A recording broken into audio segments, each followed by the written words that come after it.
Hello, everyone, and welcome back. You are bearing witness to episode, what do we want to say? 43, 44 in video and 45 in the podcast because we've been. So, you know what we're going to do? We're going to say this is season 2. Welcome to season 2 of the Elven Portal podcast, Pathfinder 2nd edition, Age of Ashes Adventure Path. When last we left our party, they were in Breach Hill and holding the deed for their new summer home. No, the old Hell Knight Hill fortress, castle, broken down bunch of walls and stuff that they need to spend money to clean up in their downtime segment of the Pathfinder Second Edition rules before they can even start putting cool things like Ballista or maybe insert brewery here.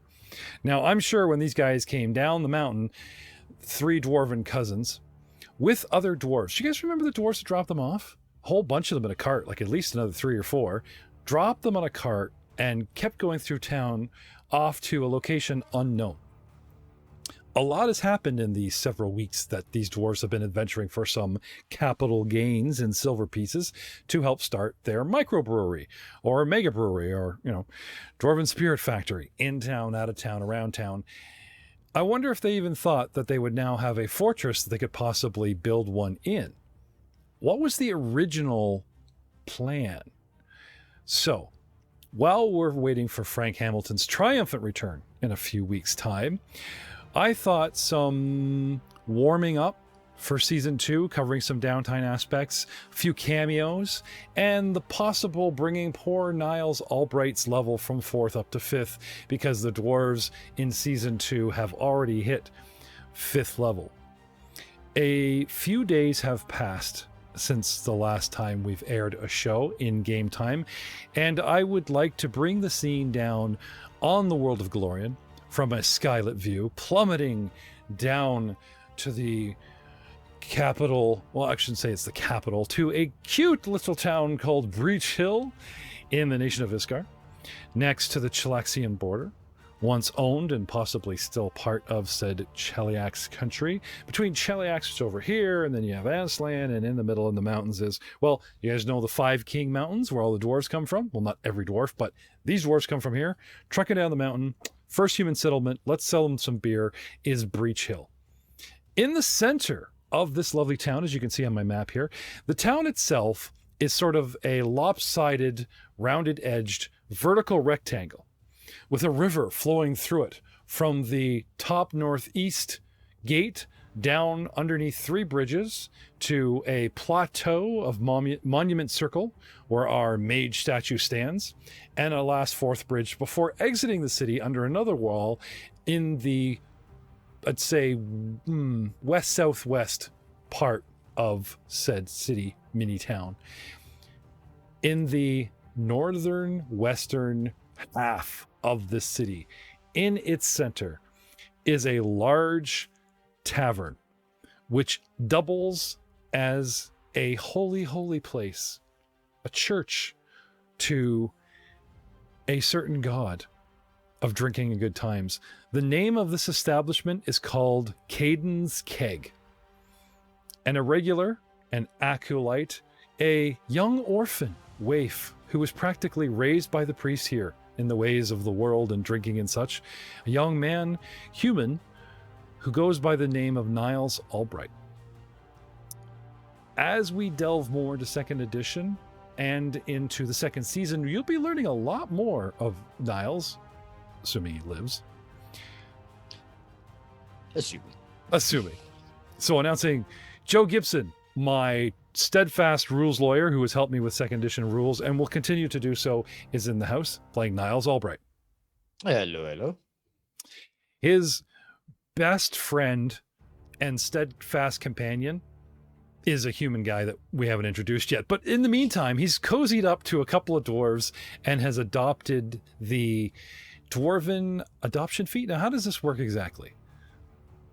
You get to choose ancestry feats other than your own ancestry.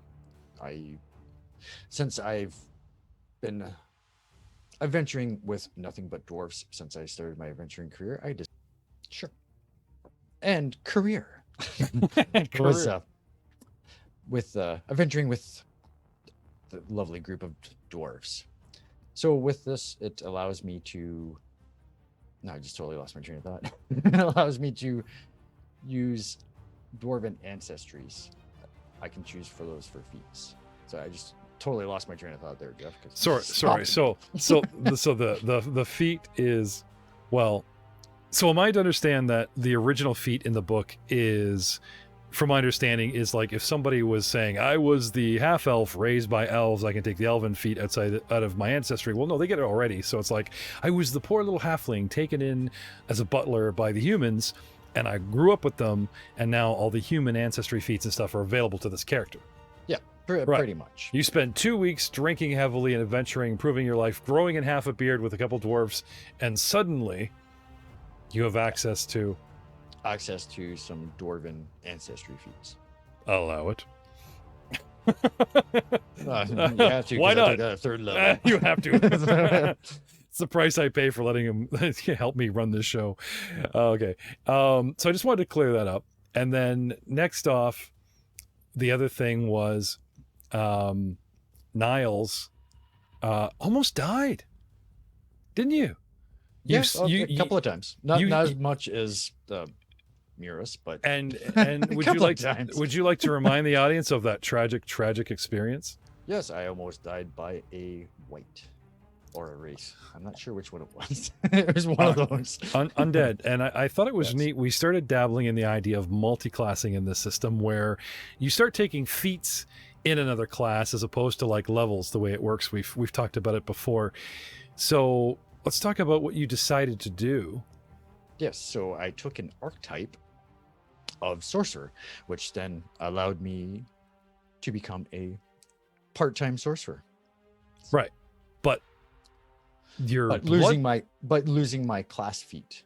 Yes. But your bloodline choice is what interests me. My bloodline choice to stick with character instead of taking something that would be more metagame, I took something that is more game related. Same with my ancestry feat that I took to become adopted ancestry for dwarfs. I took undead. Since an undead almost killed me, it triggered my bloodline. Ah. There we go. The near-death experience. Yes. Yes. For flavor, ladies and gentlemen. Yes. And this is the balance we try to strike between, the campaign making sense as opposed to just suddenly just somebody walking down the street going, ding, I leveled. I will take this. Because it's really cool in the book. It's like, well, think of where you are, think of who you're playing, think of the campaign. Now, I don't want to say that to like restrict your choices, guys, but surely with everything being brand spanking new in a new system, there's got to be something that interests you. Maybe because it's so many cool new choices, so many different ways to play, that, this will just help you make those decisions. Who you are, where you are, what you've experienced. Let the experience, oh my God, what a novel idea in D&D. Let your experiences shape your character as opposed to day one. I've written out my entire character to the end, Jeff. I have a plan. I got no problem with that. Think about it. If someone was playing a monk, no reason, not that I'm picking on Messsina, but he would be with a master or whatever, and he would have a focus. He would see his own future. A man with a plan. So having that on paper, whether it's in the character's mind or I plan to take this, and at the stunning earthquake fist that I must learn from the master at 14th level or when I'm worthy, that makes sense. So I'm not saying that that's a bad idea. And it's actually really cool to actually possibly have that laid out. But allowing that left turn at Albuquerque, because of our experiences here, we suddenly own the deed to an apartment building that's a little run down to become sublords, or is that our new brewery? We have some life choices that could, life hands you a bunch of lemons. You decide to make sauerkraut with them instead of lemonade like everybody else does. Moving on.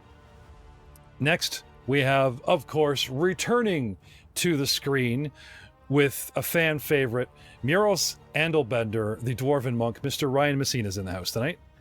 Hey, I'm not going to take the bait, Jeff. Oh. I will never take the bait. I think it's the first time you introduced yourself without using the accent and character. You're like, oh, it actually is Ryan. Hi, Ryan, welcome back. No, me first. Meros nada. He takes a lot of time and energy, just, of everyone around him, not just of me.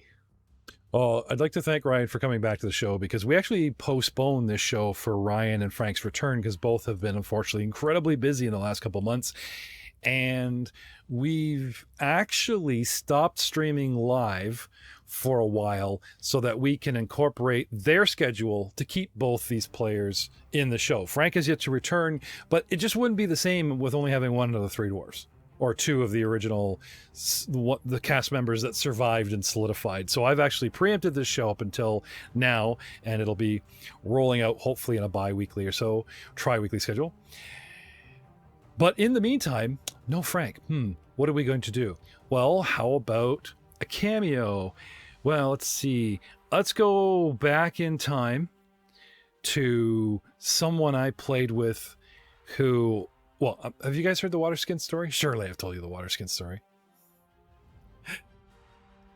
My stepdaughter turned 16 and wants to play with mom and dad, and she's playing a swashbuckling bard, split class in 3.0, 3.5, and mom's playing a rogue. And the town says, go down that well, here's some water potions of breathing. Potions of water breathing. So down in the water they go. Oh, they find a secret door. They come into a hallway. This is great. Mom's at the door doing a trap. Screws up a couple rolls. Trap goes off. The chamber fills with gas. Now imagine you are down. This is like basic plumbing in your toilet or underwater. You're down a shaft. The water level's up at the bottom. And then you're in that little U. And then back above water level, there's a water seal behind you. And a door giving off gas in front of you, contaminating a 15, 20-foot hallway of air that's still impure. Like, what do you do? There's nowhere to run. Well, sure, you could go back, but what if something's sealed behind you as well? Oh, 5 minutes worth of gaming and maybe a childhood of watching mom and dad game. Samantha says, well, is my potion of water breathing still working? Yes, I say. But behind you, you can't access the water because there's a door comes out behind you. And she says,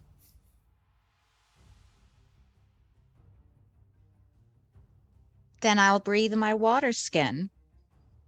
brilliant. Using a water skin as like an actual oxygen tank.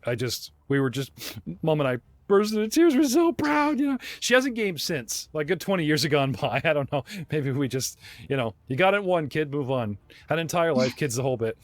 So now she returns to return her gaming career, and we're introducing her to second edition. Please welcome Samantha Curl, the author of Evening Star of the Awakening, a hot seller on Amazon that you've actually reposted, republished, rebooted. I'm in the process of rebooting. Okay. Revamping? What's the word? Yes. when you decide to re-edit a book that's you keep most of it, but just take out a couple of I guess revamping would be the proper way to put it. okay. As long like as rebooting it. yeah, it's just What's like the director's cut of writing a book?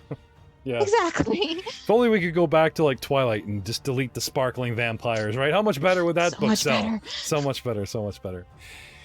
And last, and of course, not least, revising his role as the dwarven sorcerer for about 5 minutes, but then possibly introducing a new character, a little backup character.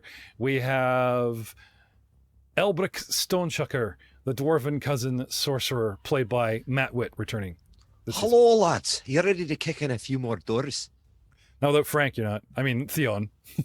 Theowen. Jesus. What are you talking about? Muros' foot is just as good as Theon's. Who do you think taught him how to kick doors in the first place? True story. I just been letting him train up. He thinks he can beat me in a competition. I think the what is it? The student has passed the master, considering how much doors he's kicked in. So there you have it. 4 players. Well, that's enough for this game to roll. So the scene now descends upon Caden's Keg within the city of Breach Hill, where the sorcerer Niles Albright is just finishing up a certain letter and is about to explain its contents and its purpose and new mission to Niles and Muros Anvilbender. So you're saying Niles is talking to himself then? So I believe you meant the sorcerer Albrecht was writing a letter, which I'm penning right now if you happen to see in my mind's eye. What he said. Screw that up. damn near a dwarf himself. Can drink us under the table if we're not trying. All these in terms of endearment that other dwarves would definitely find most humans lacking. Most humans lacking. Not opposed to spooning in a midnight. Yeah, okay. And around the campsite, right? Very versatile. Yeah. He'll either be the big spoon or the little spoon, depending on the circumstance. Depending on how lonely it is. Did you forget the most important thing? Yes. That he's a cleric of the god of drinking and good times and could, as Muros wants him.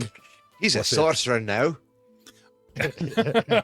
He's one of us, right? Basically, every dwarf is innately a follower of Caden Kalilian. It's just in our nature. Torag with special lip service to CC on the side. He's like the human version of Torrig. Basically. Basically. He's like a transitional god. So basically, you're saying that once humans like indulge in this god's worship, they transcend into the true, dwarven aspect of. It's basically the human's first step into dwarvenism. Into It's a step up. Make note. Dwarvenism? Oh, okay. There's the first hero point of the night. I like that. I like that a lot. Now, as you know, in second edition Pathfinder, all characters start a session, though ours are rather short compared to 4 hours, so I try to do every couple episodes, with a solid hero point that most people save in case they die, because it's a good way to ward off death. But, somewhere I was reading in the, few pages that I have read of the core handbook about, the person that's responsible for snacks, which I totally see as like bribing the DM with his favorite chips. But we're in virtual space here. There are no two people in the same room. I totally brought you virtual Doritos. Yeah. Well, I like the euphemism, dwarvenism, in your theology much better. So, Muros, Aye. Niles. Yes. Elbrick finishes penning this parchment, stuffs it in a scroll tube, seals it with his own earwax, and then pulls his clan dagger. And on the hilt, the impression of his clan, he presses it like a royal seal to the wax, personalizing it as one of your personal clansmen so that... Emblazoned with the emblem of a stony, frothy mug. There you go. And some hair and brown bits in the earwax. But, the point comes across that it's especially from one of your clansmen. So... What other wax would you use to seal something? Not your beard wax. That's already called for. You need that. Beard. Signed, sealed by one dwarf, and to be delivered by another. Oi, Muros, Hi. Alfred. take this with you Hey, Kai. What's up? and give it to our brethren when you get to where you're going. Wait. It's a little introduction for Niles there, just so they don't, treat him badly. He's certainly putting his time with us. So your recommendation is just as likely to encourage that. Aye, but there's nothing wrong with a little Hazen. initiation. I know that. They're going to throw him into one of the vats. You know that. Well, that'll be their loss. He'd probably empty it faster than they can. I just saying, it'll be a fun time. It's always a fun time with him around. You know that. Anyway, Sled, I'll sure make they sure. get it. Here you go. Yeah. I'll be sure it goes into their hands. I got some stuff I got to take care of here down. Yeah, I know you got your talky bits to go about there and deal with the local folks. Wow, got to keep us from getting kicked out of this place in one way, shape, or form or the other. True enough, cuz. True enough. Now stay out of trouble. Hey, Don't let your homie. chest hairs pick fights your fists can't finish. Well, that's not going to happen there, cuz.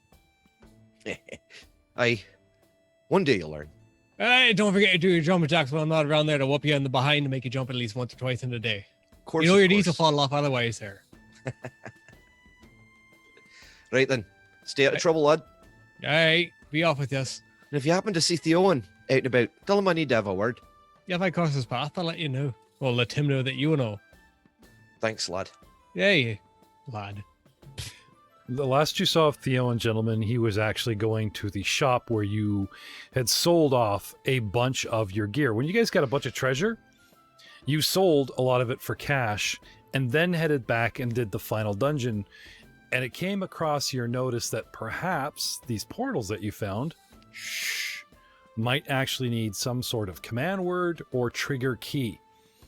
And since you guys actually sold off things that detected magic, and a portal key could possibly be just about anything, from our knowledge from Mr. Stonechucker, that first step was to try Stone Chugger. Chugger, apologies.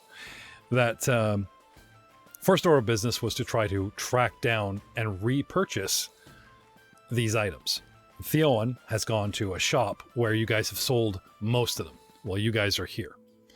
So, Niles, Muros, any preparations, mounts, money, anything else you guys want to do before Muros just leads you off into the wilderness?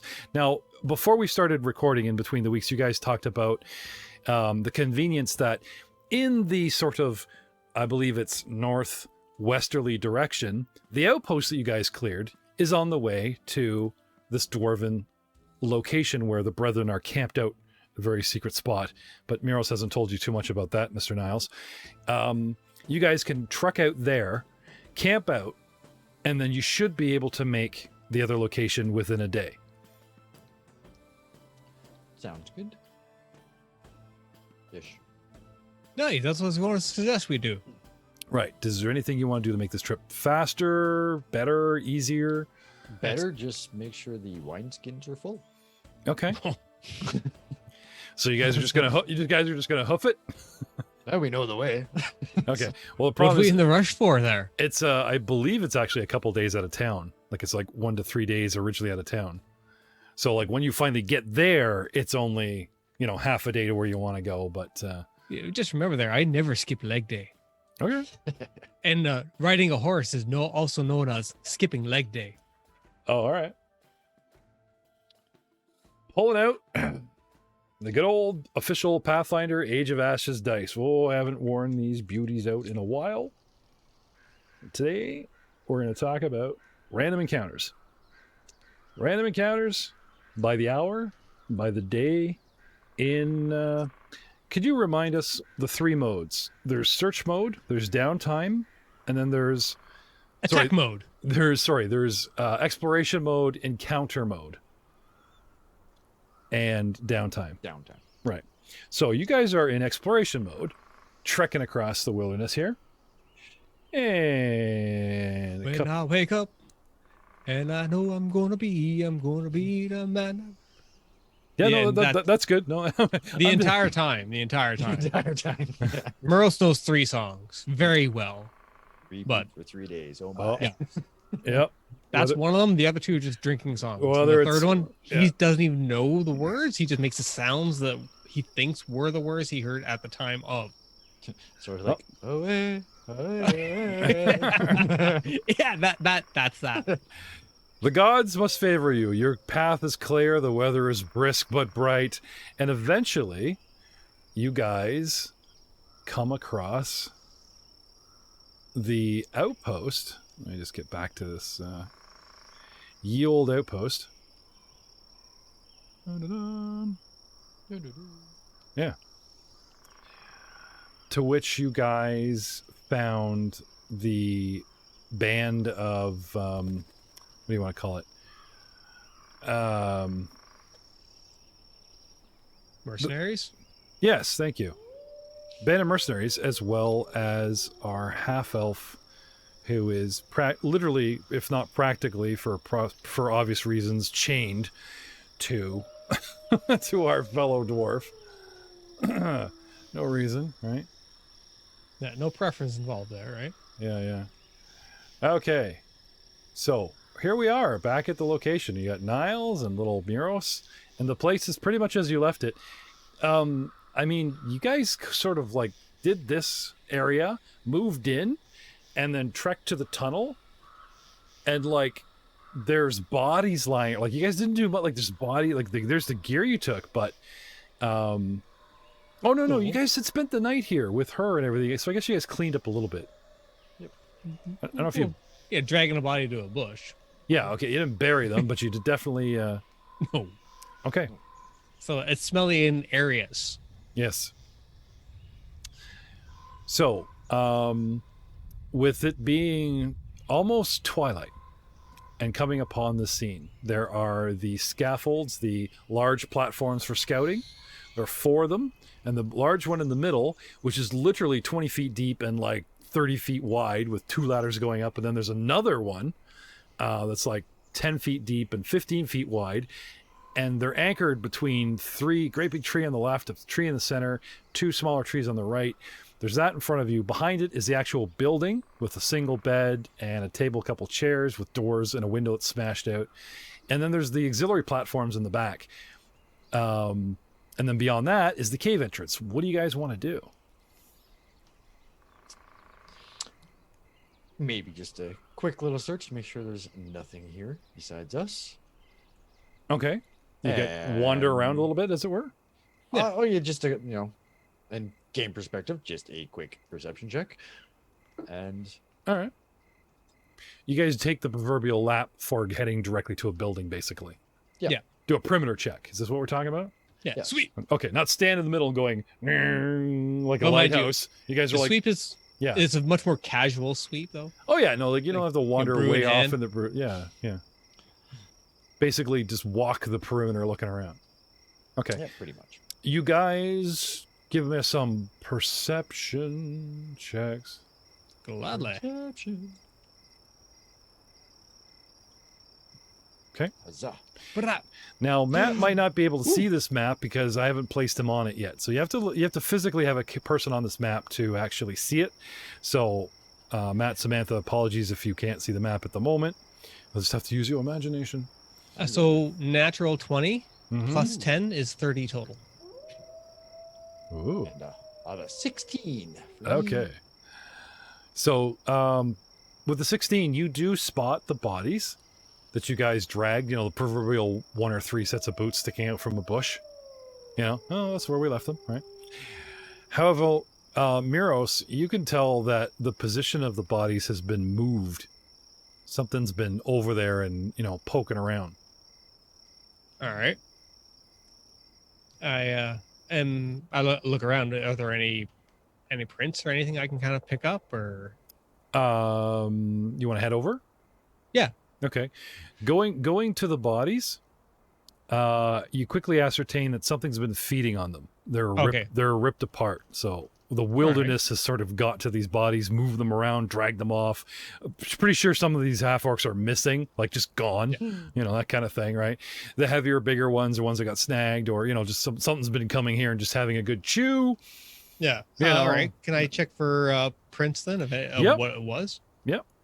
Now, I believe you can still take 10 and 20 in this for perception, Mr. Gibson, if I'm not mistaken. Sorry? You can still take 10 and 20 in this for like certain, aspects, like I take my time, 2 minutes, search around, as opposed to having. If you have assurance in the feet. If you have assurance in the feet, in the skill. Okay. Or skill, sorry. Okay. If So- not, no. Then poking around with some more perception, boys. All right.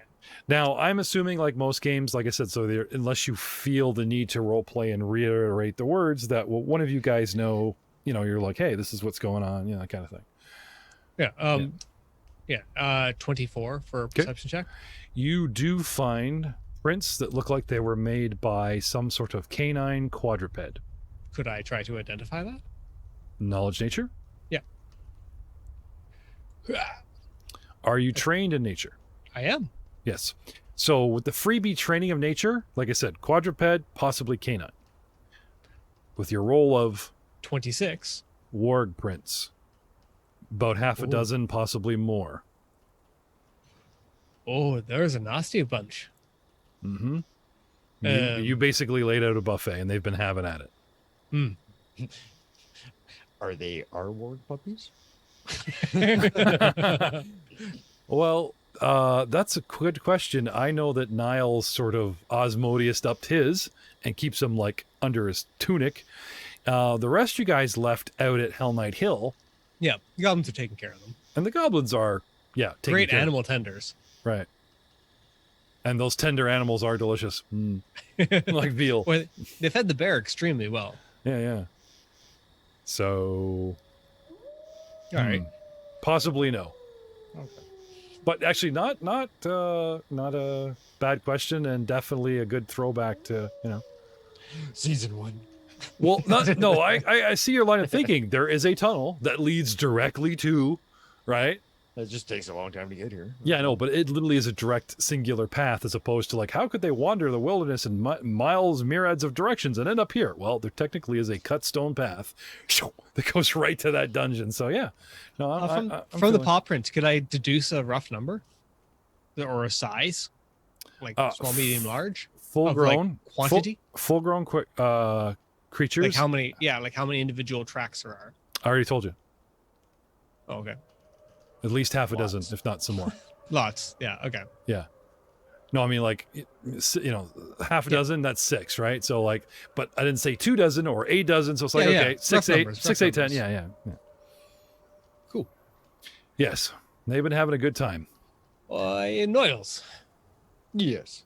I thinking if we're going to be sitting down for the night there, perhaps we should be doing so with a bit of an advantage from the height, from the ground.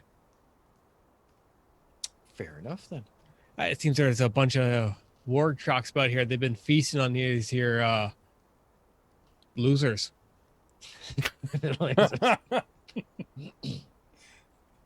Throw them to the dogs. You lose. Okay. To the dogs. Oh yeah. Then my guess. Were you suplexed the one dude? We can hide up there.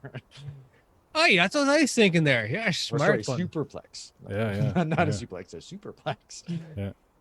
I appreciate the distinction. Okay. What time of day are we at right now, Jeff? I was getting towards twilight. Twilight. The sun is Hey. setting.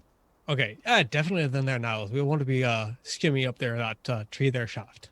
Yep. Not be staying in the. Well, we can So use the what that ladders. means is you gotta watch your steps and keep mindful of your balance today. Night. But the other today, the night today, the dark today. So you guys climb up one of the platforms? Do you have any Yeah. particular? There's like 3. The of biggest one. The biggest one. Okay. Yeah, the one. Yeah, in the center. it leaves room for error. All right. So level 1, level 2. Level 1. Okay. Level 1. And then what? We drank. Okay. And then might make it to level 2. When the dares start flying around. All right. Backflips are simple. They're easy. All you need Yeah. to do is jump, tuck in the core, do a quick little 180, bam, back on your feet you are. It's simple, Niles. Yeah, So- you can do it. So he climbs up the ladder and he's on the upper level telling you this, and he backflips down to like right in front of you on your level, that kind of thing. Huzzah! Yep. Can I have an acrobatics check Of course. at -4 because you've been drinking? Oh, of course.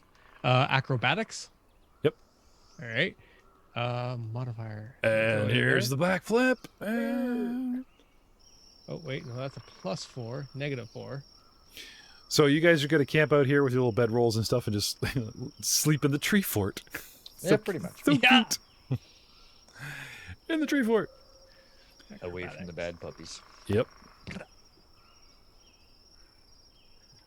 20. Yep. With a -4. And he sticks the landing and makes it look easy with style. All right. Now you do. Fair enough. Somebody's gonna do. Oh god. Not from the same height. We'll do it on ground level. Yeah. And, you and see, this yeah. is not like fast forward to when he introduces you with the dwarves, right? His head's all fucking broken. It's like, and this is Niles.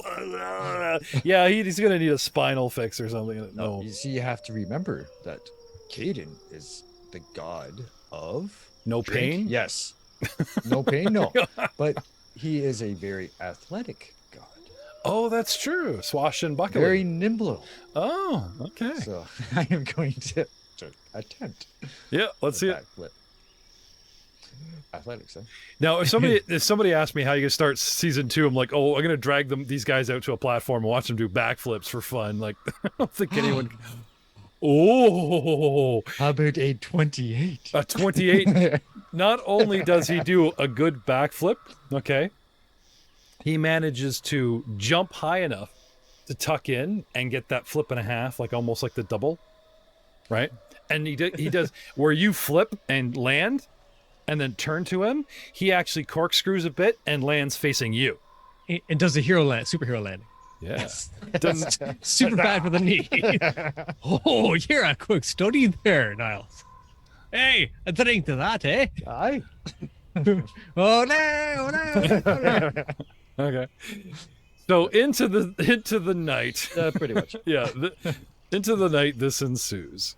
Bring upon some eerie nighttime music, and you guys are hours later, and you're running low on booze, and you want to save some for tomorrow, and you guys are, let's say, half in the bag, because I know you guys are good drinkers. Yep. And you've got tired of backflips and stuff, and now it's kind of like you guys are face to face lying on your bedrolls, like with your feet up crossed behind you and sitting up on your chins like this, right? And there's Niles with like little stones, and he's talking about, like, he's showing you more acrobatic stuff, with little pebbles and everything, and you guys are this type of thing. Yeah, he's got the action figure for his deity. Yeah. Yep. There you go. I carved this up with my clan dagger, and now it came to life. It's posable. Yep. Right.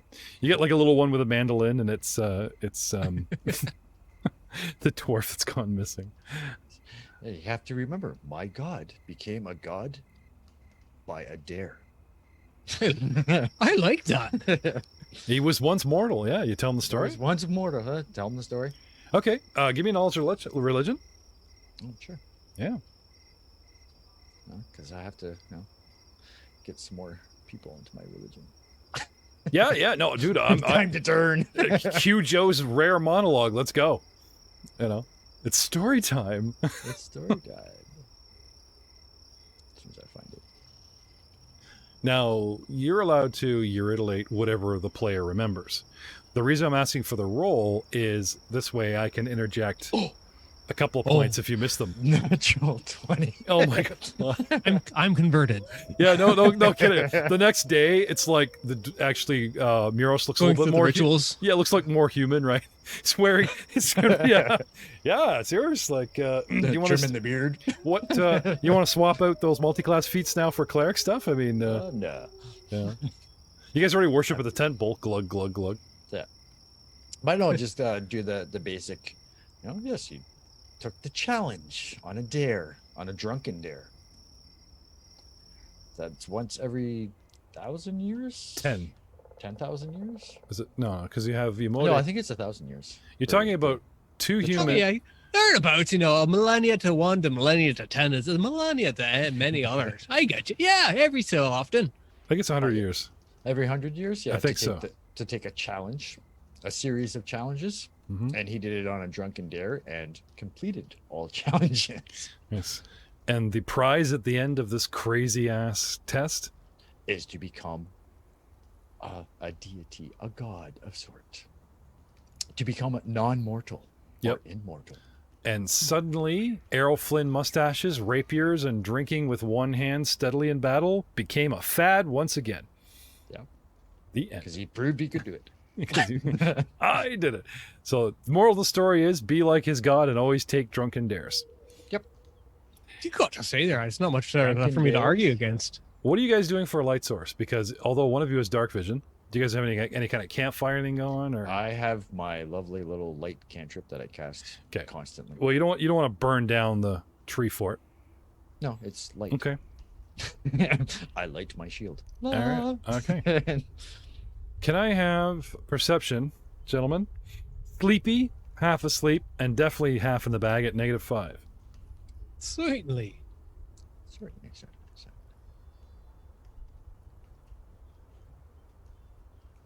Natural 20, 25. -5, so that would be a 24.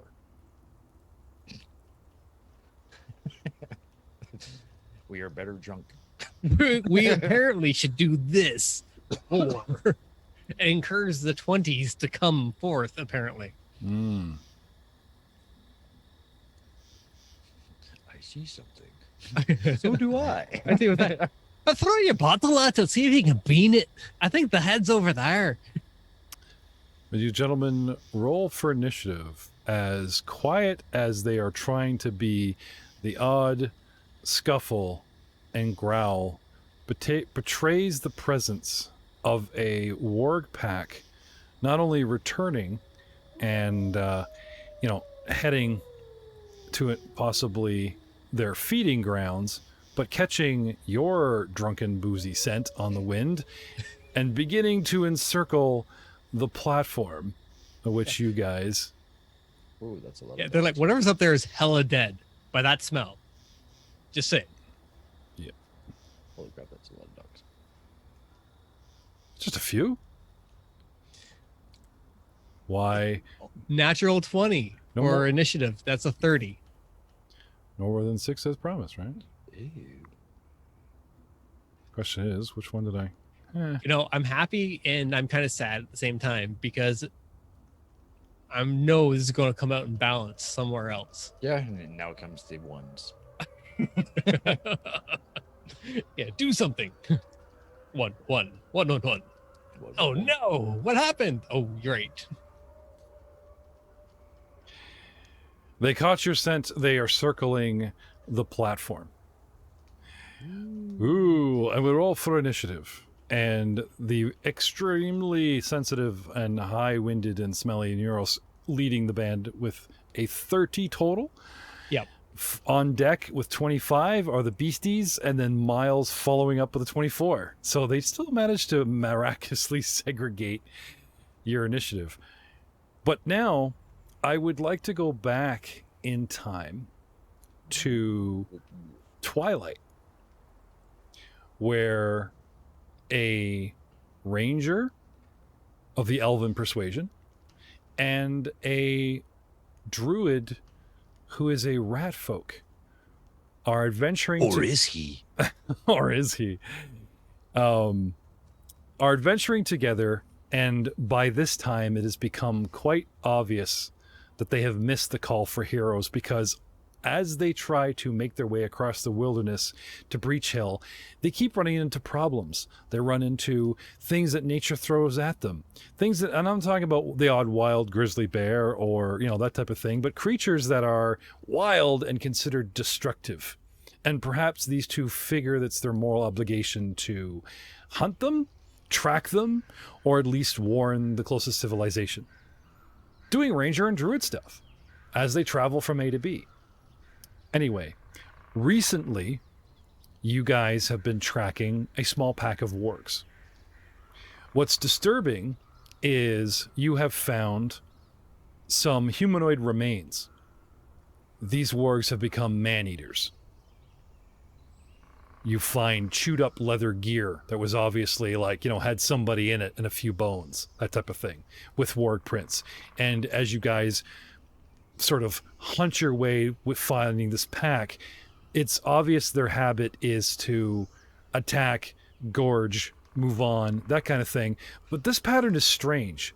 It's almost like they're just roaming around, and they just keep taking off in a southeasterly direction and then coming back northeast, and then you find remains. It's almost like they keep trying to travel straight towards you, northeast, but decide to suddenly double back southeast and get a free meal because there's maybe a village or a human settlement or a single set of few farms, something that's easy pickings, where as they try to move instinctively with the pack in one direction, they grow hungry, the hunt is unfavorable, and they double back to this easy pickings and again daringly hunt some sort of humanoid.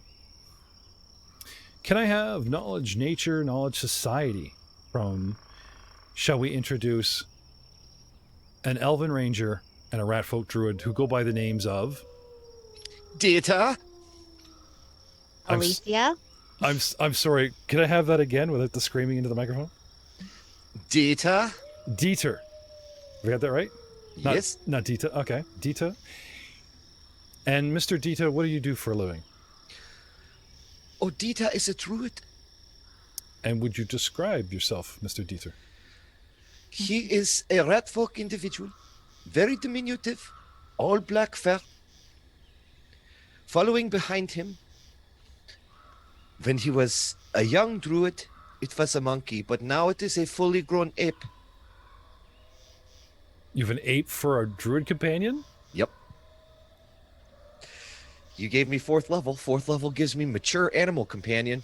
Yeah, I'm starting to miss Melba the Witch with that crazy crow, but okay, go on. My bad for saying, you know what? Try something else besides animal Melba. companions are very different from familiars. Okay. The familiars basically operate completely off your stat block, but animal companions have their own. So we will need sheets for those. Okay. Moving on. Grape Ape is off hunting or something. That's what...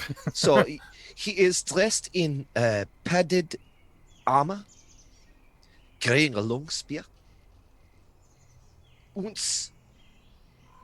his pet, the ape. Oh, I'm sorry. I thought you said Sprockets. I thought you said Sprockets was wearing armor and carrying a spear. It's like that's one hell of a companion. No, oh, so details. Maybe one day. So, this is very interesting. I shall put some thought into this. I'm gonna be quiet now. Keep going. Right, so he is by nature a sneaky fellow, coming from the depths. In his early years, he emerged into the forests, and I've suddenly become French. Damn it! No. Actually, like not to again. We get back to the old thing of like stereotypical voices of real nations. Is this good? Is this bad? Is this insulting? You actually have German heritage in your Certainly. family, don't you, Matt? Yeah. Yes, I'm half German. Okay. So when you say Dieter, it's like, well, you can't say that's our word. Schatzi's our word. You can't say that word. Schatzi's our word. You can't say that word. Okay. Yeah, good. And Sprockets? Sprockets, yes. This is my ape. Okay, and how big is this ape? He is a medium-sized creature. Like fully grown... He is an ape. Gorilla in the mist kind of stuff. He starts as a small one. Okay. But as I grow, he grows. Okay. I think he's a Frenchman trying to hide the fact that he says, as he grow, I grow. What? Okay. And next, his stalwart companion, also toting an animal companion, because, I hate this. But anyway, all right. An Elven Ranger. And you go by the name... Alethea. Alethea. And could you please describe Alethea, the Elven Ranger? She stands about 5'1", long auburn hair, wearing studded leather, and her animal companion is a wolf named Reyna. Reyna. And what are you toting for weapons there, Miss Ranger? A long bow, a short bow, and a short sword. Okay. So possibly I'm seeing someone that likes a reach weapon in the spear with our druid and someone that prefers range combat with our ranger? She definitely favors the bow. It's actually one of her special feats or abilities. Mm-hmm. Has to do with her bow. So something we should probably point out for people that don't know second edition is the ranger has a lot of very cool range weapon attacks, hunter's mark and stuff that really pushes you into like sniping and stuff, but it's really cool. Like they're available to a lot of people, but the ranger does have a lot of specific class feats that, why wouldn't you want to shoot at someone with all this cool, skills? And you have a wolf named Reyna. Now, I pulled a white furred ape and a red furred wolf just to make them stand out. But that's up to you if you want to keep those colorations in their fur. So let's talk about tracking, Mr. Gibson. Tracking in second ed. Perception checks to find tracks, survival checks to track itself, but you have to have a feat called track. No, that's the original. And this, Yes. have they made it like medicine where it's like anyone can track, you can track, and you can track, and It's survival. yep. So trained in survival to track, expert. Is there like a level you need to be at? To track, you need to be, as I'm reading it right now. Okay.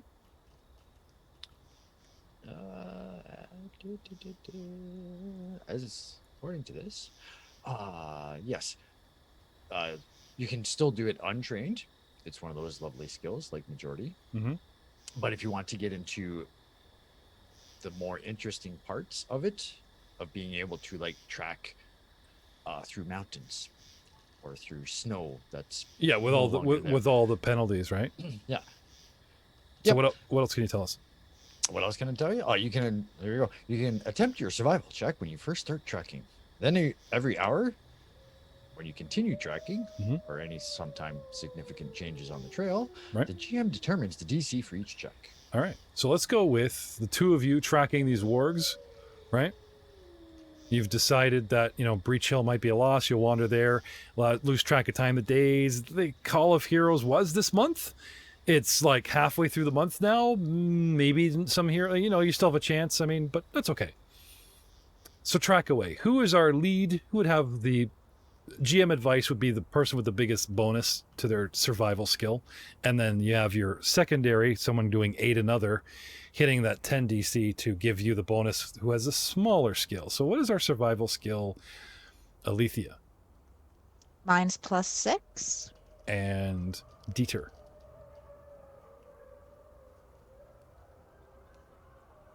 For tracking, For survival, yeah. survival, skills. +10. Okay. So it would seem of the two, you are the more skilled tracker. Now, this doesn't mean that you have to go with said advice. Anyway, without me influencing you guys too much, how do you guys picture this playing out?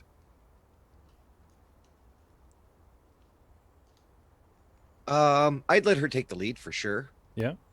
And maybe focus on aiding. Okay. So can I have a survival check, please, Alethea? Okay. What'd you get? 16. 16. Okay. Finding some trampled grasses. Now, it's softening the prints, but the fact that, a lot of little small pocks of grass and such have not popped back up. This is your evidence of these canine beasts passing through here. About half a dozen or more. And Okay. with Dieter's aid another,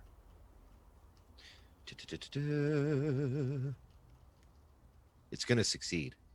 Sure. Did that not happen? Do it. There it is. 25. Okay. Now, you only need a DC of 10, which you nailed, but to turn I her have six, +10. yeah, 16, It's six- going to succeed. yeah, 16 to an 18. Do you have a little bit of extra input in the world of role playing to add?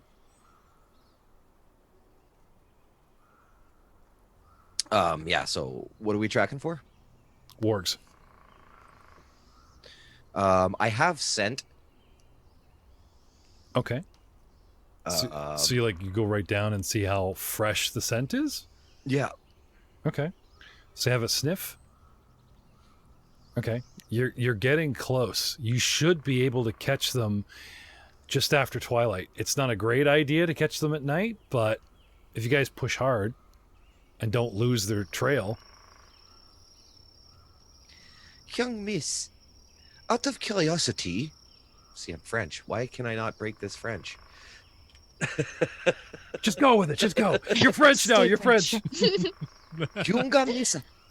The monocle switches from one eye to the other To the eye, other. and instead, the white, the snappy white gloves become like mime gloves. How are your eyes in the dark? I can see fairly well. Judging from the smell of them, I think we are going to catch them past the twilight hours. I'm game if you are. Okay. And so, spamming our survival rolls is a montage of tracking. Do. Spam away. Yeah, it's the Indiana Jones Yeah. airplane over the continent. Natural one. Just start arguing where it is. Come back to it.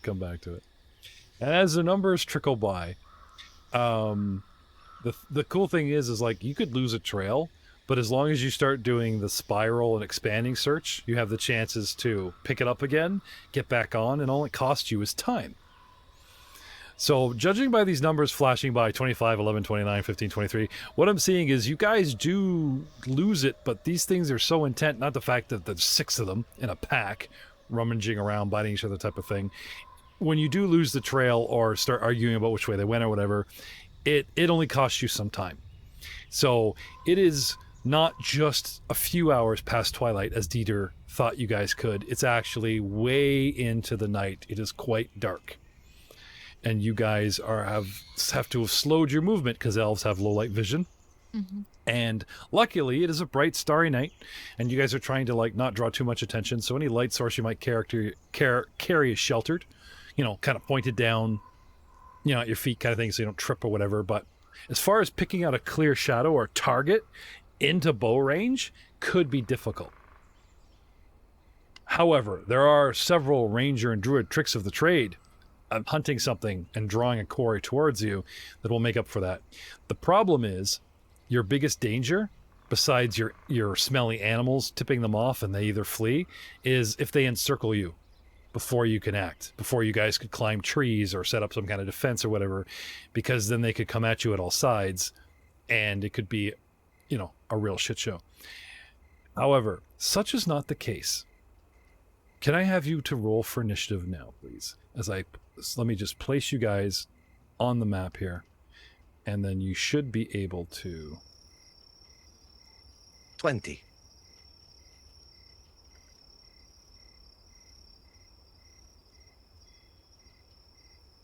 $23. Okay. Around the time that these wargs come across something and pull up and begin encircling, soon after, moments after, few minutes, shall we say, after, a couple things become clear. Can I have a perception check from both of you, please?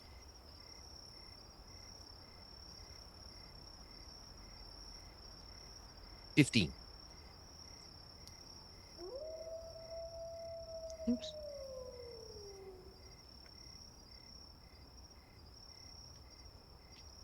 Uh, 10?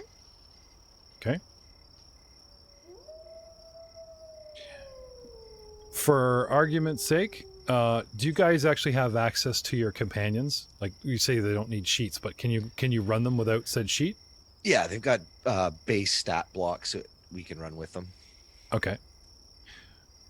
So for now, let's say you've got the ape flanking your position at 60 feet, like chasing you guys behind, and it will growl, whatever, and you've got the wolf kind of swinging wide, sort of like a pincer, like the side kind of thing, and you call them back or whatever. For right now, coming down from the north and crouching on the edge of a tree line. Don't seem to have a token. Yeah, you're up the top. Yeah, not that I can control. Okay, it's supposed to be you. I see Aletha, I see Muros, I see Niles, and then I see a green square right below Aletha. That says Dieter when you pull on it. This is you.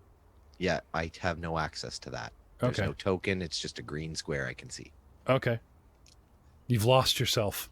German, French, and now you're just, I've lost my identity. She starts smacking you and shaking you again. Pull it together, man. So looking forward, starting up the battle music, no reason, we find ourselves with directly in front of you, 20 feet out is the first wolf, and then down further away in this crescent formation around the platform, which is in front of you south on your left, and behind it a couple of stuck around. Half a dozen wolves surround a light source and some giggling up on a high platform, It was on a dare, really. I'm converted, kind of thing. You guys come upon the scene. It's like, oh no, they found some humanoids to eat, and the platform is, we'll find out if wolves can climb ladders. Someone mentioned that they should pull up the ladders, but I didn't hear anybody said they actually did pull up those ladders, right? So, round 1. Oh, first combat of the new year in 2nd edition. So excited. Huzzah! Cheers to that, everybody. There you go. Cheers to that. There you go. Let me. Ole, ole, ole, ole. Round 1. Muros, Anvilbender. You hear them. They're coming. You peek over the sides, and with your dark vision, you see a couple. Can I have a perception check, Muros? Oh, sorry. Would you like to spend an action to get your lay of the land, your surroundings, or are you just like, there's wolves here, I see. You know, there's poking the ones that are obvious right below you, but like, oh, how many? Look around, blah, blah, blah. That is going to cost you an action and perception check. I'll take a hot second. Okay. And take a little gander. Thank you. No problem. Would you like to get up, move around? Yeah. A giggling is a free action, right? Of course. Okay. So is rocking your legs that are crossed behind you like a teenage girl behind you, everything, sitting there on your hands. I do that first. Yeah. Reaction. Yeah. Of course. Move over to the edge, do a little looks-a-doodles. 18. Okay. You pretty much get the lay of the land, and in that awesome black and white. Can I have some stealth from our new characters, please? Because I literally set you up crouching, because you've been trying to slowly hide from the walls and move quietly. Und ja, stealth. Very good. And from your companions. Though he might just take one, that's just another wolf. Dieter's stealth of 16. Althea's 30. Hold on a second. You see a little diminutive dude talking to like no one beside him, like talking to a tree. Vanished. Talking to the tree. Yeah. That would be funny if you maintain that stealth like this entire encounter, and Dieter's like, "And this is my friend," and they're like, "Okay, he's an imaginary friend. That's cool. Just go with it." The entire time, right? Get all the way back to town. You finally take your hood off, and it's like, "Oh, she's real. I mean, of course you're real." Yeah. The power of 12 stealth. for Sprocket's stealth. Okay. Yeah. So Sprockets is crashing through the underbrush. Yeah, it's a diminutive figure crouching in the tree line, and this. Are we going with the white pale ape or no? We'll do silverback. All right. So black, but from like. Oh yeah, no. Halfway up the arms up. I totally got this. Look at this. You see this? You see, Mister? He's out there by your mini. Oh, okay, yeah, minis. Yeah, it literally is a silverback. Oh yeah. I see it not. Oh, of course you don't. Your computer's broken. Yep. Muros. Couple of figures are, crouching and crouching behind the wolves. Perhaps they are their masters. Who knows? What the toss bucket's going on around here? Doesn't anyone have the decency to leave a folk to drink and giggle in the wee night? This human lass? I mean, companion, right? Hey, it's alright. It's the same. Oh, Niles, what a night you're in for if he admits to that. So about that, what did you call it? Hazing? Oh, not by me. By the other cousin folk. Oh, okay. Yeah. Gang hazing. You need a tankard. You need a tank hard. Of ale.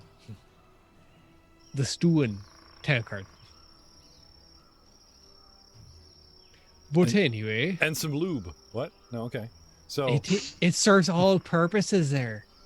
535. Dwarven lube, spit or blood. You remember that old A535 commercial where the guy would just start slowly flexing around his body when he's, putting the stuff on, right? And the music would play.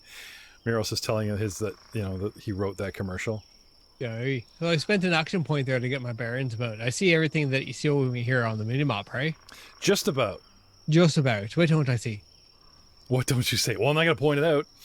Oh, darn. Yeah, figured out my riddle there. Sure, you're not a leprechaun. More by hearing them circling, getting a guesstimate of what's behind the platform that you can't see 10 feet off the edge and down. You know what I mean? All right. I just see a couple of winkles that I know are eyes, but I can't think of the body. See 3 in front of you and those guys in the bushes, and you hear the other 3 circling. Oh, okay. I see the 3 there in front. Yes. Oh, okay. So what did Niles, what did you make your light spell on? My shield. Oh, okay. I won't toss that then. So it's kind of. I don't think that will enhance our friendship. He kicks it over the. I wanted to see down there. Hey, no, so there. It seems like we've got some company there. As I pull up the one ladder that I'm standing beside. Okay. What is the So- like light situation? Moonlight, or are we like You dark? you do have a nice clear starry night. You don't have the giant moon illuminating, but it's the type of thing where out in the open you can see that they are furry canines. Well, I've got dark vision, so I can see clearly, but I'm worried about people who don't. You see in black and white. Well, then I'll describe. It's not like shadowy figures. You can tell that they're wolves. It's just you can't tell anything specific about each wolf or warg, I should say. Like Right. the differences in their fur tones and all. Is opaque. So while I talk to Niles and I pull up the ladder there, I'm like, by the way, Niles, you never told me there. Are you much of a gambler type? Okay, now that you're at 30 chevrons burnt, okay, 1 to perceive, 1 to pull the ladder, 1 to get up. Talking for free. Yeah. And I'll have the wargs all do stuff while you're chatting away, so feel free to chat. Right. So again, Niles, about your knock for a wager and all that. You see that one over there? Sure. I'm going to make it scream louder than the rest are going to scream.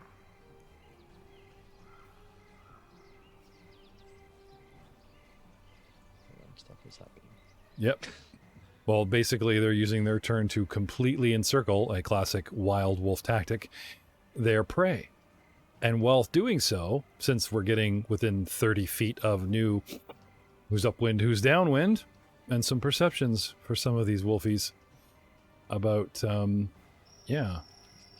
what's, a warg skill. Acrobatic, athletics, deception. They're really good card players. Intimidation, stealth, survival. I'm pretty sure this is supposed to be perception. The wargs at the poker table. Yeah. You ever see that picture of that painting? All the wargs around the... No? Oh, of course. Yeah. Classic.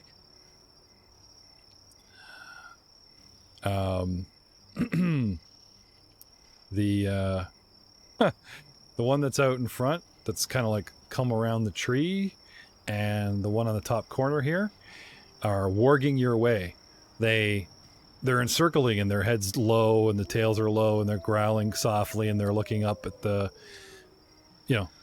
shoulders are hunched but their noses are up at the platform, and then two of them kind of stop circling and turn to sniff the air. That directly 12 towards Dieter. for my for Sprocket's stealth is actually a 6 or a 17. Okay. Sorry, I didn't realize that. No. Maturing my animal companion grants it some skill action. What was yours? 16? Mine was 16 and Okay. the monkey's was 16. Okay, so in that case, Or only 17, sorry. one continues to circle and only one stops and starts sniffing the air and looking around your way, Dieter. And that's us. We are happy to circle and growl and get our lay of the land. Niles, you are up. Alethea, you're on deck. You go next. Okay. Niles, what do you want to do? I will stand. Ta-dun. And? And I will observe, since I can't see very well. Okay. For I have my light source, so Yep. I have 30 feet around me. and Okay. then So this Jim 60 up. this light source, if you have low light vision on your character, that doubles it. So 30 feet for a human is 60 feet for someone with low light vision. And beyond the 30 feet, you get, is it 20? That was 20 and then another 20. Is it 30, 60? That I can't remember. I think it's 20, 40. So it's like you have 20 feet of vision and light and then 40 feet of shadows and then nothing. A low light vision person off the same light source would have 40 feet of light and then 80 feet of shadows and then nothing. Hence doubling the... Anyway, this thing, despite the obvious shadow because it's above the platform line, is lighting you guys up for those two rather nicely. As well as the wolves can, see you guys standing on the edge there. Yep, Niles, looking out over the edge, however, you do see there's enough light spillage that you can see the circling wargs. You can hear a bunch of them and see at least two of them with your perception check of... As soon as I roll it. My perception check. You roll so low. Hold on, I have to move some screen. Smashes it. 30. 30. Yep. You're Nice. you become, distinctly Damn sure. aware. Yeah. Now, not by sight, by hearing, but you can tell that there's, two on your right, two on your left in front of you, and 2 directly behind us. Spider sense are tingling. One with a gate in its step. Yeah, a And little for bit. my last my last action, I will draw my weapon. So the 1 through 5 are like, grrr. The 6th one's like, because he's like limping a little bit. Yeah. Niles' knowledge of nature. Okay, sorry, your last action, you what? Draw my weapon. Draw a weapon. Okay. Alethea Evening Star. Yes. This dude with a shield is painting 2 targets out in the front. And you're pretty sure that these are the wargs that you guys have been tracking, since they're literally circling humans. Yeah. Now, what do we know about wargs? You guys can spend one of your actions, you get 3 around, to, do what they call a recall action and go, encyclopedia, knowledge, nature, knowledge, whatever, and learn some tasty tidbits about these creatures. Defenses, strengths, weaknesses, and such, which may or may not influence your actions. Okay, I guess I'll do that. No, you don't have to. I'm just saying it's... Well, it would probably help. Sure. I'm just not entirely sure what to roll. Well, this is an animal, I believe. Just double checking here. It's a beast. So we're probably looking for knowledge nature. Okay. So that would be a plus 18. Or 18. Sorry. Okay. Not every last thing, but I can give you some decent basics. First of all, these things have dark vision. They can see as well as your rat friend in black and white in the dark. They have imprecise scent ability. There is a difference. Basically, imprecise scent works off Pathfinder 1 scent, where basically they have 30 feet. So if you get within 30 feet, they can smell you even if they can't see you, and then they start trying to peg down that last square. Okay? They don't talk, but they're smart enough to understand Common, Goblin, and Orcish, which means they can take commands. And these make good mounts for goblins and stuff. Some of the nastier races ride these things around because they're actually really intelligent, like a very smart horse or dog. Okay? They are very acrobatic and athletic and have all your classic wolfy traits. This is like your wolf on steroids. It's a warg. It's bigger, nastier, smarter. It's like everyone's like the uber alpha. Okay? Okay. They're pretty fast with 40 feet. And you got to watch out for their jaws, because their jaws are larger mouth, muzzle, and teeth than a regular wolf, and they do have the classic grabbing their opponent when they bite you. However, additional lore, things that are legend, things that you forget or haven't heard about, you adrenaline rush, it's not coming to mind at this moment. Mm-hmm. But you know enough to treat these things like omega wolves, and there's 6 of them. And we already believe that they're eating what they Yes. shouldn't be eating. Yes. The we being you and your wolf. You look over your wolf, Yes. and your wolf's like, no, let's go. Hang on a second. I think I've got a wolf. Yeah. I think we should go, master. The empathic link. Give them the rat. Let's go. Anyway, Giving them the rat. give them the rat. What do you wish to do? Okay, so 1 for recall. Do you Yeah. want to spend a perception or an action for, like, perception to double up on the lay of the land, or possibly, enter in combat with weapons, or a couple other options, guys? I was just going to move and shoot. Okay. Don't want to shoot through friendlies. Nope. So, coming up. But you can in this game. Well, see, I didn't know that. Yeah, I was trying not to shoot him in the back. I think the friendly only gives like a +1 shield bonus as opposed to 4 cover bonus. It's not so bad. Okay. So, stepping out, a figure emerges, right, from the bushes. Cloaked, hooded, classic, stud leather, pulls the longbow, short bow while you're moving. We're outside. I'll use my longbow. Longbow. And takes bead on the closest. You got 3 easy targets out front here. Which one do you want? Probably the one off to the side of the map that Okay. I can see. So let's assume up is north. So we talking west, like on East. your left? East. Okay, so basically the ones at the height level of you, straight to your left. Yeah. Okay. So basically moving forward and then sniping at the ones that are closest before they make a run on you. Yes. All right. So now I will select this sucker as your target for you. medium beast number 2. And you can shoot with the bow. Double click or drag and roll as we showed you before. And have at it. 14. So 14. Shoots. This creature, you take a bead, you shoot, and it suddenly shifts. Like it just unpredictably, as it's circling and sniffing around, just suddenly, like, you know, the dog does the freeze thing, like it's aware, right? Mm-hmm. And its head actually comes up, and you miss the low headshot or whatever you're going for, and the arrow goes too low, barely missing the creature. And I believe that is you? No, I can shoot again because I have quick shot. Okay. Now, your second... It's the second dice. Exactly. Meh. Just double checking with Mr. Joe here about moving while pulling a weapon as a single action. I still think is allowed, yes? She is a ranger. She has... Base attack of higher than +1. Yeah, so you're... No, she has the feat of whatever. Quick draw? It's quick shot. It's It because of was my the- archer dedication. So I can Okay. draw and shoot the same move action. Oh, cool. So you used one action to move up. The second action, you actually whip out the bow and take your first And shot. shoot. And then... And then third action is shoot again. Okay. So what did you get in your second shot? 25. 25. Natural 20. Yeah. That's a natural crit, 20. Yeah. baby. Wow. Or is it or is it possible crit? Do we have to firm crits on this? Okay. So, Not pulling, this one. Yay, second edition. pulling a crit card? Oh. Yes. Piercing, vulnerable spot. You, as its head comes up, right? You just follow up and hit the mark and catch it behind the ear, right in the heavy thick of the tuft of its neck.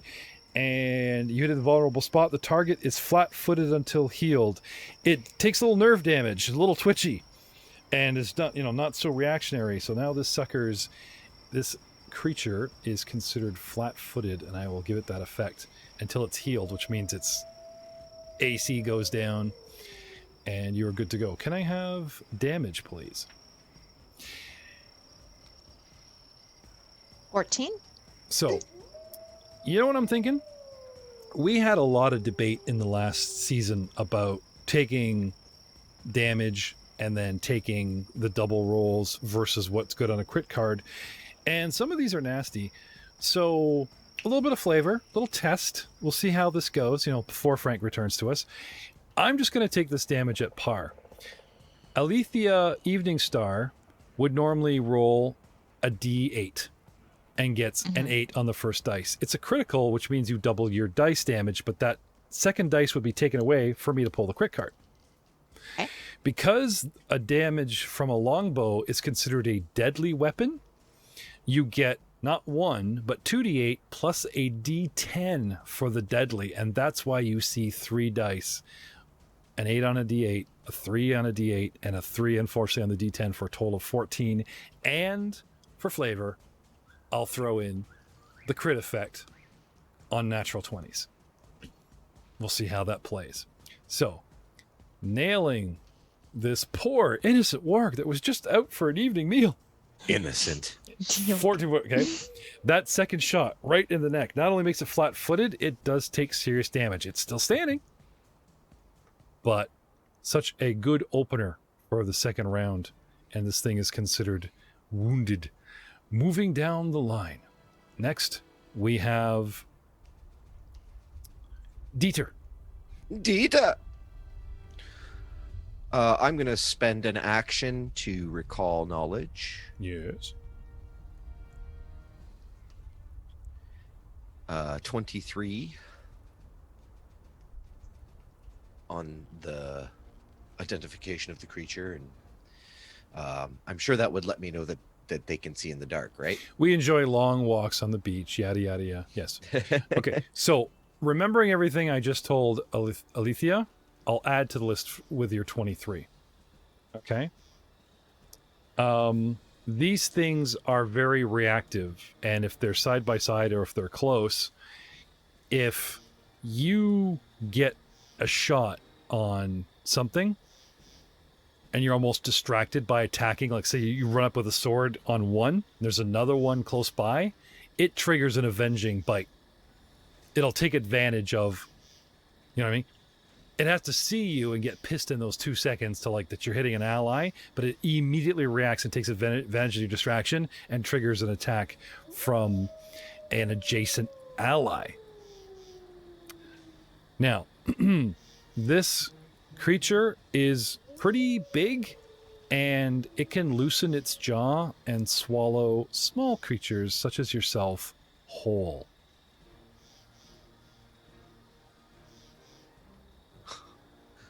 Ew, I don't like those guys. They can eat me. Just have the legs sticking out. No. Not French. I'm not French. You know, it's just, I'm not that delicious.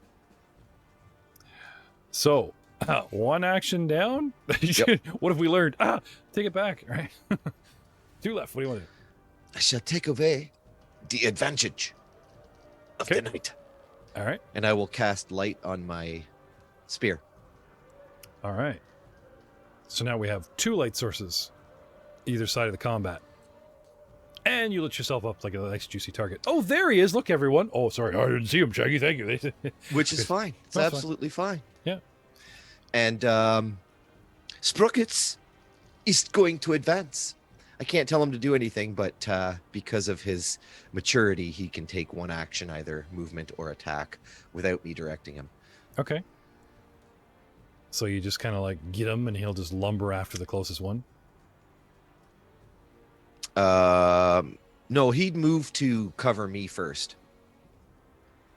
Okay. So as long as he puts himself in between, would he lumber towards a target or just Oh lumber yes, to, like, cover absolutely. it? But Okay. but whatever targets, the closest target to me, he would head for that. Okay. So this ape, now you've traveled with Dieter for a little while, but you guys are not completely in sync. And sure enough, the bloody ape starts lumbering towards what you just shot to cover its master. But technically, because it's closer, it literally just starts heading over and gets right in the way of your next shot there. Yeah. And I believe that ends the round, and bringing us up to Mr. Muros and Volbender. You're up, and the bad guys are on deck. What do you want to do, Muros? Oh, I want to keep my word. That's what I want to do. So we see this one here, a warg that's to the north. Yep. There's one down the ladder and like 10 feet off. Yeah, 15 feet, yeah. that guy there. Hmm. I would like to do, I call it a swan dive, but I'm going to call it the Muros drive. Okay. And I So- would like to do, So you want to like run north along the platform and then Yeah. sort of dive out to the left, yeah, cover yeet. 10 feet of air and land Yep. on the warg. Yeah. Well, it's- That one move that M. Bison did in Street Fighter, yeah, it's running the, yeah, it's, where he jumps across half the map and then just stomps. so like I said, because you have a 10-foot run north and then you're going to jump off and kind of like jump northeast, or should I say Agreed. northwest? Yeah. Can I have an athletics check, please? Yeah.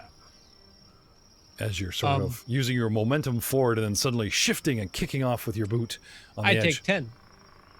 Oh, you can do that now, can you? I can, yes, I can. Which So would I'd give get you 10? 23. Oh, show off.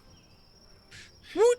Niles, he was totally holding out after all that awesome flipping and him congratulating you. Just goes running towards the edge of nothing and then like grabs the corner of the wood with like his toes. I don't know how he got him out of his boots or sandals, but there's toes pop out, curl around the thing, and he just goes flying sideways, cartwheeling through the air and coming down hammer fist style upon a poor, unsuspecting orc. Yeah. Yeah. Are you just Can going I- with falling damage, or are you just gonna like? As much as that's fun. I would normally use Falling Stone Strike. It seems almost appropriate. So why don't you? Don't disappoint the audience. Give them what they want. Well, because I'm supposed to be in contact with the ground, but I'm going to be in contact with the okay. ground. Okay. So what you could do It's a instead of, DM call at this point. instead of landing on the wolf, you can land in front of it. I intend to land on the ground, but I intend to land on the ground through the wolf. Well, I say if you want to use that strike, you got to land adjacent That's one action. And your Okay. second action, which is the actual strike, you're on the ground, and you perform the strike, pushing the momentum forward. That'll allow. But Okay, just go. landing dead on the wolf in his square and then performing, not so much. But I will get away with the segregation of, like, the first chevron was movement, and you go flying through the air, and with that 23, plant yourself within any of those three that Go. are on the bottom left L, right? Yeah, yeah. Next to tree, next to platform, next to him. And as soon as you hit the ground, you know how like you jump off something, they say you just hit the ground, it roll just out, and moves- slap yeah. it. Roll away and slap the ground for the momentum. Yeah, I Same slap the warg. thing. Exactly. Yeah. Land in front of him and Slap the doggy, Yep. as they say. Okay, so let's get you a target. Number Okay. 3. Yes, please. Okay. Wata! And flying through the air, cartwheeling to the left. Ooh, that's 21 to hit. And it does. Slapping the beast. And damage. 9 points of damage. 9 points of damage. Hitting it and doing the flying elbow off the top rail. The people's elbow. Pshaw. It's gonna hurt the most. Watch you this here, buddy. Thank you for taking the most northernly square, so like there's an angle as opposed to like a 90-degree turn. Boing. Very nice. That's 2. Charge and a bunk. And what do you get left? Oh, your strike. Does it take 2 actions to initiate? No, just 1. Okay. I'll do it again. And then I land, and as I land and I hit it, I come around and I'm not sweeping legs, but I'm aiming for the back leg of the warg, Mm-hmm. trying to break it. Yep. With a sweep. Oh, that's a 10. That's a miss. Okay. Sweeping around, trying to take out the leg. Sweep the leg. Wolf's got 4 of them going, excuse me. But it looks so cool. It does. And now it's our turn. As you guys start engaging, landing, okay, the wolves let up a howl and a yelp, some growls. They're communicating. Dinner is served, and they start to congregate upon us. Number 1, which is actually all the way around behind us near the building, comes straight under the platform. Because remember I said it's anchored to the trees. There actually isn't 4 posts holding this thing up. There probably is something, but I believe they're also anchored to the trees. So 5, 10, 15, 20, 25 under the platform and coming right up on Muros. Warg number 1. With a howl and a growl and a leap to the attack. Not quite flanking. Because, for argument's sake, it just comes bolting over. It's not thinking really that tactically yet. Yeah. And jumping towards you with the jaws. Roar. Okay. Not the jaws. But as you were sweeping that leg, so remember, he runs along the platform, he cartwheels to the left, he comes down, he does the hammerfall strike, and then both feet on the ground, leaning forward, taking that momentum forward, he kicks up his back leg, almost like he's pirouetting, and starts pivoting around to get that leg sweep. Doesn't hit it because, let's say all combat is practically simultaneous, right? Yep. 6 seconds here. Yeah. You almost connect with a charging wolf, and it pulls up at the last second. So it doesn't get a foot in the face, the one that's coming at you from behind. No. And I knew that was going to happen. And slips and takes a critical miss. Now I have no name, no card, but I will definitely say that there's going to be some problems. I'll probably, let's see, I've taken 2 actions. I will begin by taking the 3rd to try to recover from this crit miss. Beastie number 2 is the one that is all flat-footed and messed up. It's time to give him an effect, because we said he's flat-footed. I go down to flat-footed, and I don't see it. Oh, there it is. Okay. So this guy is now suffering the flat-footed effect. How many F's can you say fast? And he is bleeding from some arrow shots. Not great. Now there is a lumbering ape in front of him. Well, we're hungry. It's vicious. I'm going to attack your ape. But we don't have a board for him. So let's talk about Mr. Grape Ape's Sprocket's armor class, sir. Actually looking that up right now. I'm not sure about that. Okay. 22 probably is going to hit him. Yeah, that's going to hit. So, with the damage of maximum 8 plus 4, 12 points of damage to Sprocket. If you could track that for me, or we'll write this down, as a DM tends to do. Minus 12 for Sprocky. Plus grab. Now, I'm assuming there's no CMB, no CMD in this game anymore, is there, Joe? No. What? Oh, there is not. There's not. So, are we talking a free grab? Because I hit his AC? Based on what does it state for the? Just says damage, 1d8 plus 4, piercing, plus grab. So grab. Okay. So it's a chance at a grab? Do I have to re-hit? So this is the problem when they change the actual dynamic of the rule set.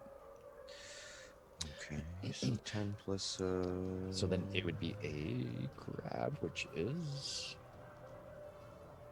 What is a grab? Now, so while he's doing that, I'm going to continue with my wolves. Okay. See, here's the advantage.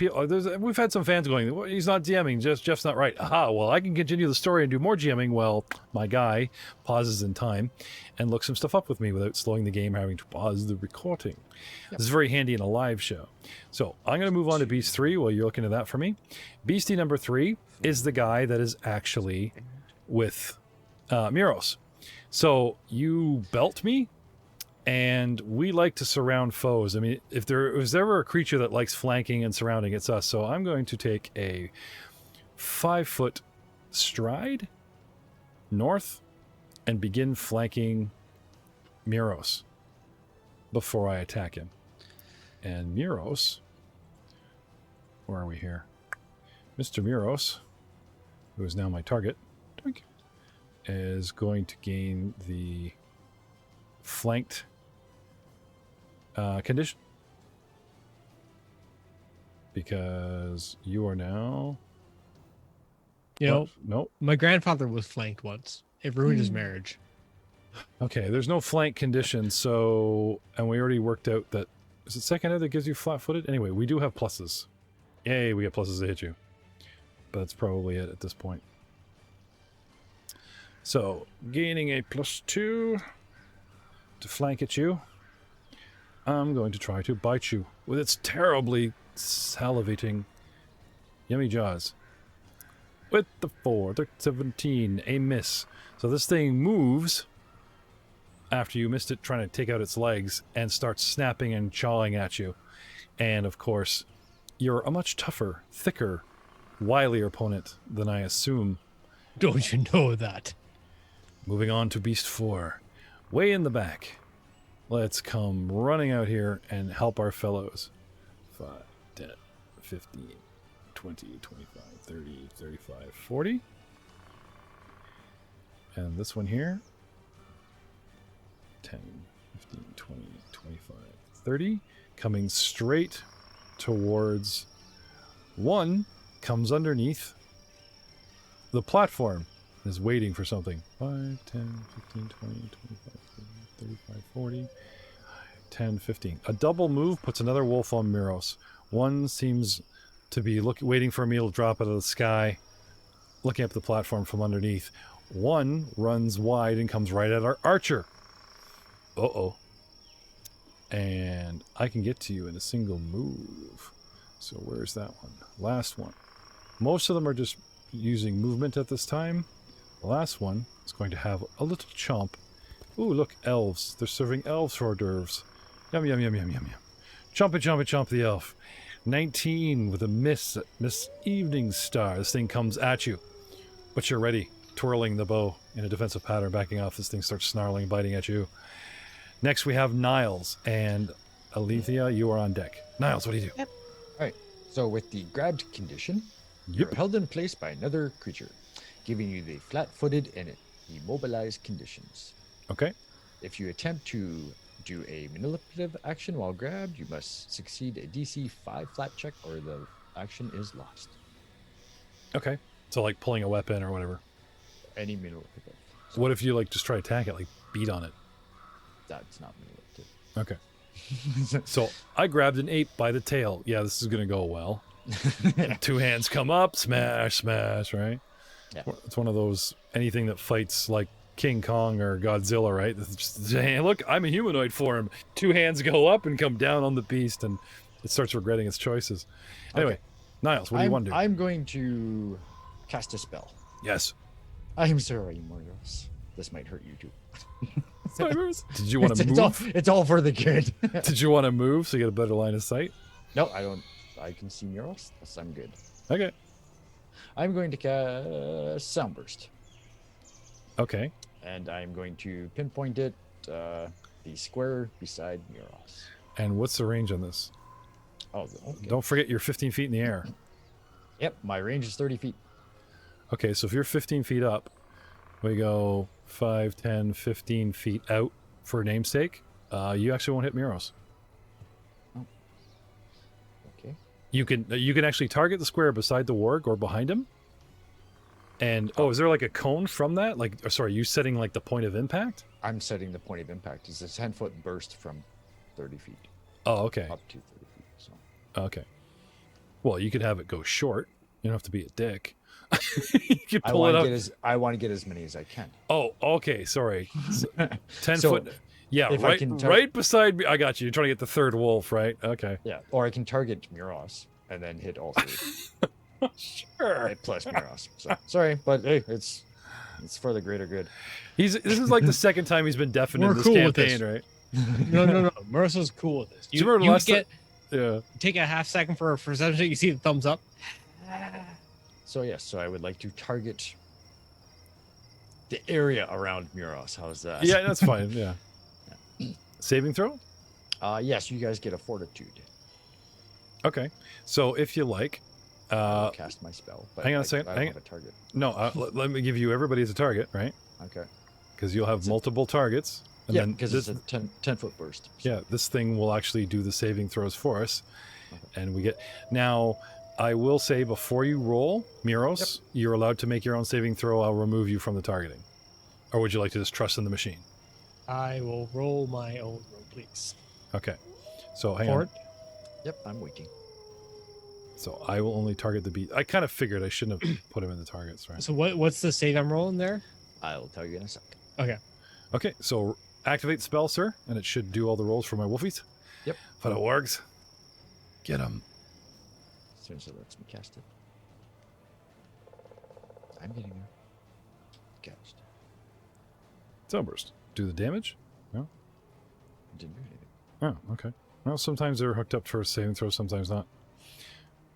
So it's a fort DC of 21. 21 fort. Okay. Brap. Ooh, 27. Okay. Cartwheel. What? Save. Fail. Okay. Fort of So- plus 11. We are Wily Coyote. You know, we're not So indestructible. any success is half damage. Any failure is full damage and is deafened for 1 round. Oh, okay. What was the DC set at? The DC is 21. 21. Yeah, I did not get 31. Yeah. So what's the half then? Half damage, I'll roll it right Yeah. now. So if you do damage, it should 2d10. 14. Yeah, 2d10. Oh, nice. Is that half or so? No, or is that that's my full, so take your half. 7? Okay. 1 by 3. Okay, so. Okay, so guy number 1 takes 14. Guy number 5 takes 14. Fortunately, they shuffled the deck around here. Beast number 3 is the guy that he slammed out of the air. Has taken 9 points and takes half of that, so he's taking another 7, which is brings us up to 16.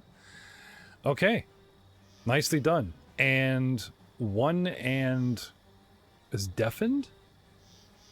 Yeah. For how many rounds? 1 round. Okay. Well, I'll put it in there and hopefully I remember to take them off. Beast 1 and Beast 5 is deafened. Huzzah! Then I'm done. Well done. So, casting the spell.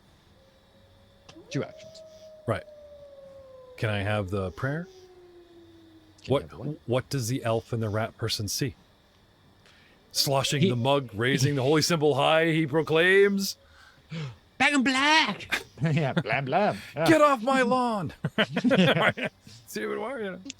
Leave my dwarf alone. Yeah. All that spooning's paid off, Muros. He's getting very protective of you.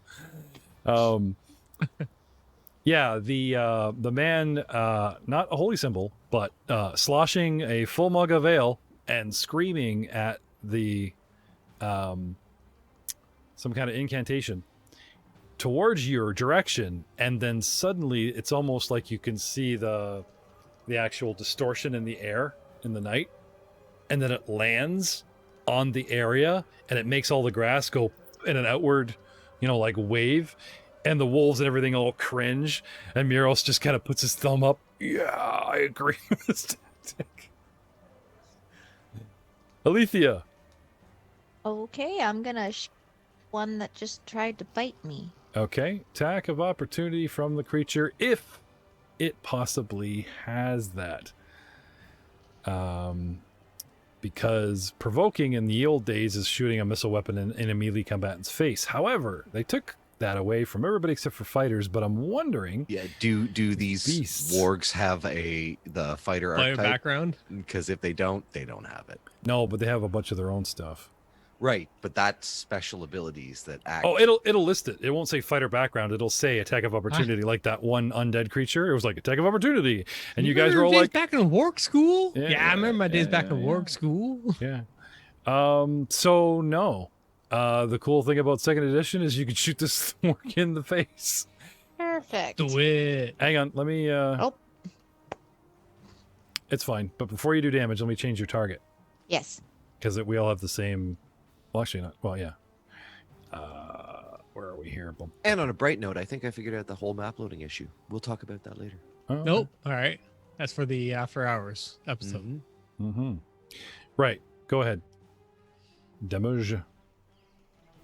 Demiurge. Dun, dun, dun, dun. How much did you get? 3. 3. Call it the numbers for the podcasting audience, please. 3 points. Bloop. You shoot it as it's wavering and snapping at you and take out a big chunk of its ear and a little bit off the shoulder, flank, drawing a line of glistening blood in the starlight, but does not strike true just yet. And Shoot him again. last but not least, half German, half French, all rat folk, Dieter. Dieter shall advance upon the wolf. That Give Sam one. Sprocket Yeah. is fighting. I should be able to just take the one step forward and. Sorry, Dieter. Yes. The elf is awesome and has more actions. Oh, Sorry. I'm so sorry. My bad. I can my bad. shoot him another 2 times. Okay. I don't know what that was. Now, as in the comments, because we do read them, and as fans have asked, it's my job, especially towards aggravated lady players, that the third action for attack is pretty much useless because the penalties are so steep, and you're practically asking Yeah, for you're a shooting crit. with like a -10. But Joe disagrees. This is only my second attack, though. No, I know. Second attack used to And be good. my third attack is only 0. Oh, Oh, because of your swift attack. okay. Right. So 7. Critical, so I missed for the critical miss. You see this? Rangers, Critical miss, monks with okay. bows. Yeah, because if you miss the AC by 10 or more, it's no longer natural 20, natural 1. If you actually hit over 10, you get a crit. And if you miss under 10, you get a crit. However, like I said before, to soften up the specialty of the cards, we're not pulling cards for every crit, and it's only Naturals natural only. ones. Yeah, natural ones, natural 20s. We'll put cards because I also have a fumble deck. Beware. Anyway, a really nasty crit miss. Now, what is the penalty for a crit miss? There's It's a supposed miss. there's supposed to be something. No, it's a miss. Just a miss, guaranteed. Excuse me, who's DMing here? Who gave you guys like double damage on top of crit cards? There has to be a balance. We've had this discussion several times. Yeah, season 2. So here we are in season 2. Several more times. Season 2, a critical miss is just a straight miss, unless you roll a natural 1, and then the crit card would apply. Right. That's it. Yeah. Or if it's an attack that has a descriptor, right, that's like on critical miss, this happens. Yes. Thank you, Mr. Rules as written. But you know what? I've had a lot of people asking me for rules of fun, and like there's been a lot of generosity, especially you guys knows what's coming with like, oh, I'm actually seeding my own dungeon with special magical items and stuff. There has to be a balance. So my thought is, Mr. Witt, is I was talking about recently the warg did a crit miss, right? And it's like, maybe, there's got to be something. It takes an extra time to recover or whatever. So my thinking is, if you do a crit miss, creature or player, it burns an action. Like it just kind of wastes an extra action. I could get down with that.